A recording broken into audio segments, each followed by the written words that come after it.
জায়গাটা সম্বন্ধে কিছু বলছি। বর্তমানে যে খান দিয়ে আমরা এলাম, এখানটার নাম হচ্ছে এডওয়ার্ড গ্রিন। এডওয়ার্ড নাম হওয়ার কারণ,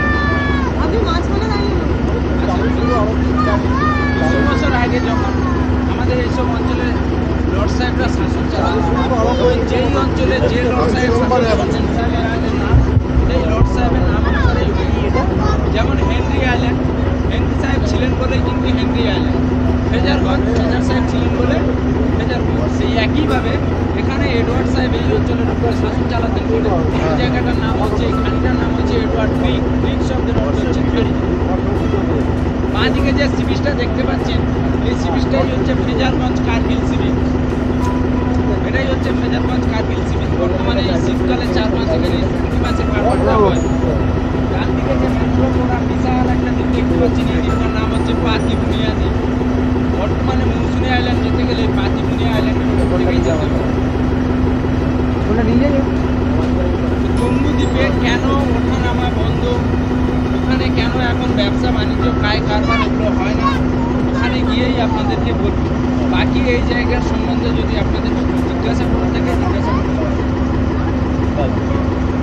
এটাই হচ্ছে মোহনা, খানিটা এখানেই এসে মিশেছে। আমরা এখন বঙ্গোপসাগরের উপরে যাচ্ছি।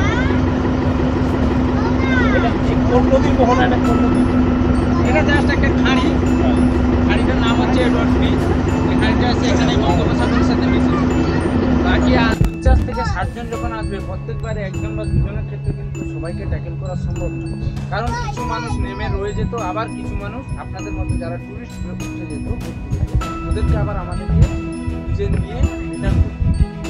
সেই কতজনের মাঝখানে যদি কোনো জঙ্গি বা টেররিস্ট ওই দ্বীপটার মধ্যে এসে আস্তানা বানিয়ে একটা নির্জন জায়গা থেকে রাইডার্সের উপরে কোনো প্ল্যান করে হামলা করার চেষ্টা করে, এই 3টে কারণবশত এই দ্বীপে 2008 সালে, এটা এমনি এমনি হয়নি। বনমন্ত্রী ছিলেন যোগেশ বর্মন আর মৎস্যমন্ত্রী ছিলেন হিরণময় নন্দ। এই দুজনের মধ্যে 2008 সালের আগে একটা বড় ক্রাসে একটা রাইড হয়। 2008 সালে এটা সুপ্রিম কোর্টে ওঠে কেসটা, এবং রায় হয় 144 ধারা করে এই দ্বীপটা ওঠা নামা কায় কারবার সমস্ত কিছু। তাহলে ওঠানামা কায় কারবার বন্ধ করে দিলে ওই 1 থেকে 1.5 লক্ষ মানুষের কী হবে যারা এখানে বসবাস করে?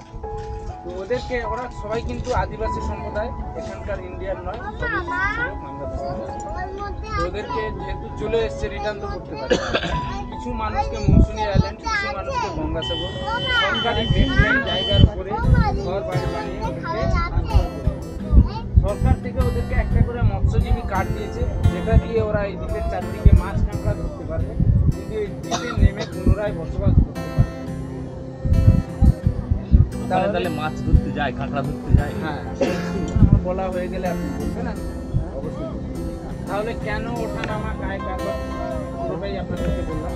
এই দ্বীপের আয়তন হচ্ছে 19,000 হেক্টর। 1 হেক্টর সমান 6 বিঘা। যতটা এদিক থেকে দেখছেন তার দ্বিগুণ রয়েছে।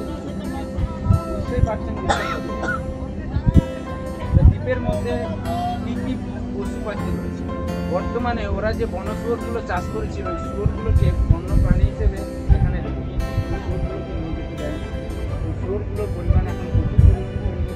এছাড়াও শীতকালে এখন জোয়ারের সময় প্রচুর পরিমাণে সাইবেরিয়ান সিগাল দেখতে পাবেন, যেগুলো আগের সময় দেখেছিলাম আপনাদেরকে।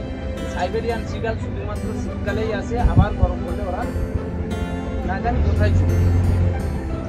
এছাড়াও প্রচুর পরিমাণে বিষাক্ত সাপ রয়েছে। সাপের মধ্যে যেমন কেউটে, প্রচুর সাপ রয়েছে, কচ্ছপ ইত্যাদি যে বন্য প্রাণীগুলো হয়।